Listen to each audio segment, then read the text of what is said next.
When I was a student in the early aughts, I thought decarbonizing the electricity grid was going to be easy. All right, so I was young and naive, but it was also a statement about the time and place that I was in. You see, Ontario had just announced that they were going to shut down the last coal-powered plants in the province. That was about a third of the electricity supply. And so in short, we would be the first mover, the first jurisdiction to phase out coal. And like a young environmentalist, I wanted to get in on the action. So I interned at every electricity company that I could. Some of them are in this room. And then in 2010, when I finished school, I got tasked with scheduling the shutdown of those stations. So with the data in front of me and the awesome responsibility of ensuring adequacy and reliability, I first learned that decarbonizing the electricity grid wasn't going to be so easy. But let me play the playbook for you. And you'll probably feel really familiar.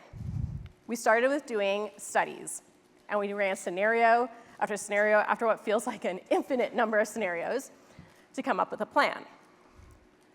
And then we started to build. We built new transmission lines. We refurbished nuclear facilities. We put in solar and wind for the first time in the province. And we created a centralized energy efficiency program.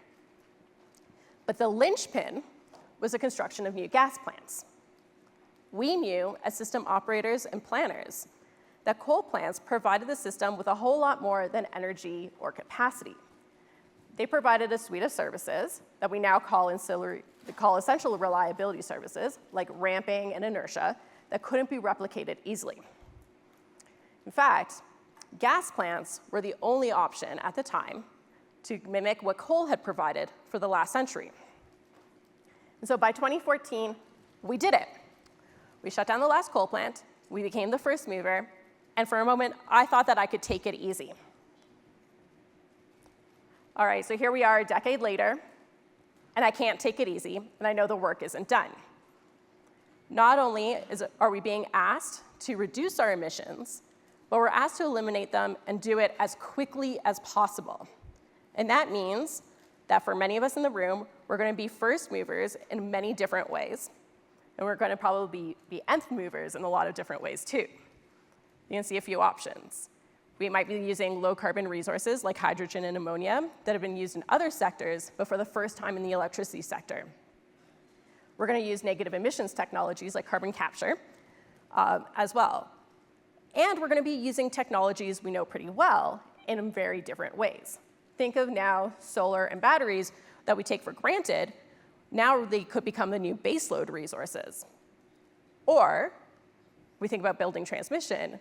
We might now start to use grid-enhancing technologies to get ahead of what is a very long lead time to build this. All right, so this all sounds really intimidating. And where I was 2 years ago, I was equally as intimidated. I was manager of reliability assurance at the IESO, and I kept calling my friends at EPRI asking for help. Right? I called them again and again, until about this time 2 years ago, I called and I asked a different question. I asked, what can I do to help the industry as a whole? So I came to EPRI. I'm going to share with you a couple things that I've learned in the last 2-ish years. First of all, society wants progress right now. So whatever you can build and do today is better than waiting for having perfect foresight. Secondly, even though we know our goal, how we get there isn't going to be a straight line. We're going to have to be adaptable, and we're going to have to maintain a lot of options. Thirdly, and I'm a reliability person, so I have to say this, the way we measure reliability is changing, and it's going to continue to change as we learn more. Fourthly, the solutions from last decade that I was able to use are not the same solutions that are going to get the last 10% to decarbonize. But for me personally, what I've learned is to be humble. First movers only stay in first place if they maintain the drive and the commitment to keep innovating and building. Thank you.